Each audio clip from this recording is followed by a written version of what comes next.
Hey everybody, it's Justin here, and I'm bored. So I'm gonna make a full video on all my in-scale projects that I'm working on. I'll try to keep it brief, but first I want to show off these two SD40s that I'm working on. So the Illinois Central unit, I just made a full video on. Very quick video, but a lot of detail work put onto it, mostly paint work. You see that yellow trim was all white and the prototype is painted yellow. And I'm waiting on what is supposed to be an air conditioning unit to dry. I had another one on there that just, I don't know, I didn't like the look of it, so I took it off. Other things I've done, painted the air hoses and the coupler cut levers, but that's about it for the Illinois Central unit. Moving on to this Kato SD40. So not a lot of work is going to be done on this because it's pretty done in terms of what it needs to be. But I am putting on new of these BLMA cab sunshades, which is a very nice kit. So once those glue fully, I'm gonna have to paint those with the YN2 blue. And then it's hard to see, but I tried to make a little US flag next to the window using paper.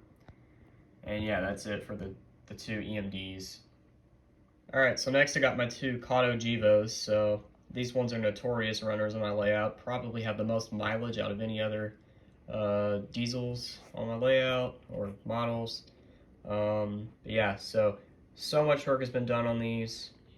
Once again, mostly paint work, but I started doing a little bit of aesthetic stuff to my CSX one in particular. So I tried to start adding grab irons on the nose, and that's about 3 hours to only get one.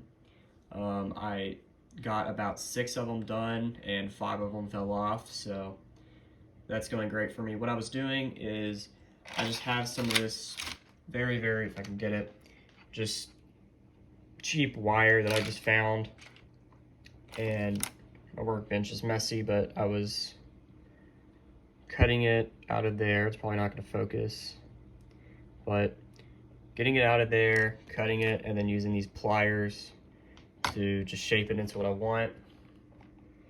But I was just gluing it on top of the Gevo nose and calling it a day. It worked for one of them, and it looks good, so I'll let you guys know if I can get the others on. Custom MU cable. It really angers me that Kato won't do these, so I'm taking matters into my own hands. It does not look good at all. The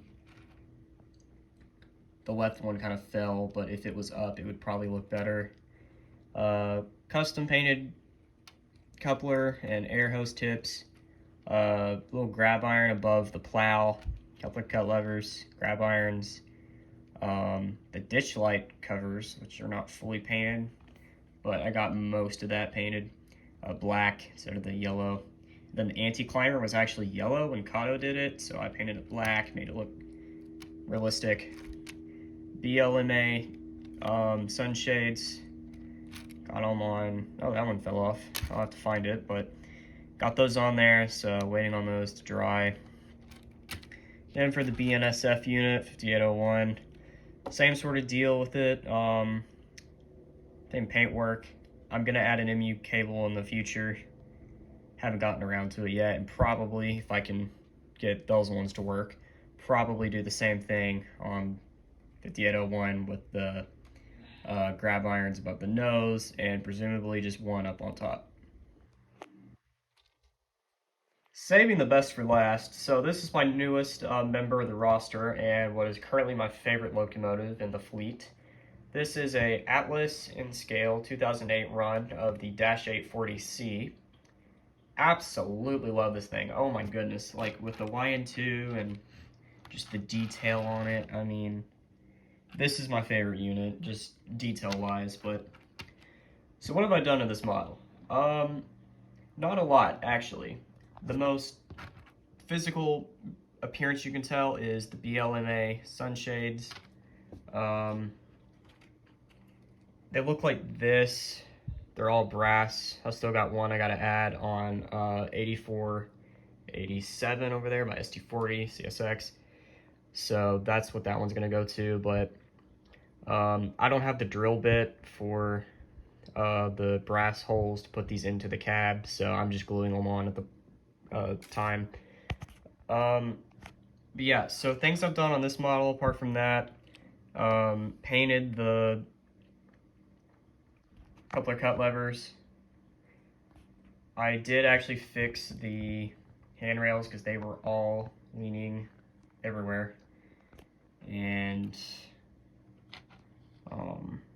there's a small, it's very hard to tell, but underneath that number board on the left there's a little handle I painted yellow, and this part, which doesn't really look great, is supposed to be what I believe is a modern GPS dome on the real 7551. There are no drone shots or overhead photos that I was able to find, unfortunately, so I'm just going about this from ground pictures. It is a little hard to tell because the real 7551 was painted in the CSX YN3 logo and paint scheme, so the YN2 is no longer on here, which sucks, but apart from that, I just want to get the locomotive in modern condition, so when I have boomers and foamers complaining about my content, of being realistic or whatever, hopefully that'll please them, so. But anyways, so very, very pleased and busy with all the work I've got. Just kind of taking a break from working. I just wanted to make a video, get something out. I'm not taking YouTube serious, it is just a little side hobby, but I would like to keep content, you know, somewhat consistent, and so I'm just hoping to get stuff out as I go, but I also don't want to do too much without leaving any updates, so that's it. I'm going to try and get a video out on 7551, complete review, which I don't know how that's going to go because I don't have any footage before I did custom work on it, but I'll try to do something good with it. But yeah, leave your thoughts and comments down below. I'll see you guys in the next one. Take care and happy railroading.